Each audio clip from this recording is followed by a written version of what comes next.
સૌરાષ્ટ્રના સુપ્રસિદ્ધ તીર્થધામ બગદાણાના બાપા સીતારામ ગુરુ આશ્રમના મેનેજિંગ ટ્રસ્ટી અને બજરંગદાસ બાપાના અનન્ય સેવક મંજી દાદાનું બુધવારે સવારે પરલોક ગમન થયું હતું. મંજી દાદાના નિધનથી ભાવિકોમાં ઊંડા શોકની લાગણી પ્રસરી ગઈ છે. તેઓના અંતિમ દર્શન માટે આજે સૌરાષ્ટ્ર સહિત રાજ્યભરના ભાવિકો બગદાણા ખાતે પહોંચી ગયા છે. મંજી દાદાની અંતિમ યાત્રા બગદાણામાં આજે બપોરે 3 વાગે નીકળશે. મહત્વનું છે કે મંજી દાદા સંત શિરોમણી પૂજ્ય બજરંગદાસ બાપાના અનન્ય સેવક હતા. બાપા સીતારામના પરલોક ગમન બાદ તેઓની સ્મૃતિમાં મંજી દાદાએ બગદાણામાં ગુરુ આશ્રમની સ્થાપના કરી હતી, જે હાલ માત્ર સૌરાષ્ટ્ર અને ગુજરાતમાં જ નહીં પરંતુ સમગ્ર ભારતમાં એક પવિત્ર તીર્થધામ બની ગયું છે. બગદાણાના ગુરુ આશ્રમ ખાતે દરરોજ હજારોની સંખ્યામાં ભક્તો દર્શનાર્થે આવે છે.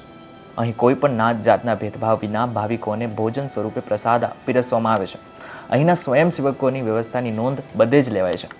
મહત્વનું છે કે મંજી દાદાના નિધન થયાના સમાચાર સમગ્ર રાજ્ય અને દેશ વિદેશમાં વાયુ વેગે ફેલાઈ ગયા છે.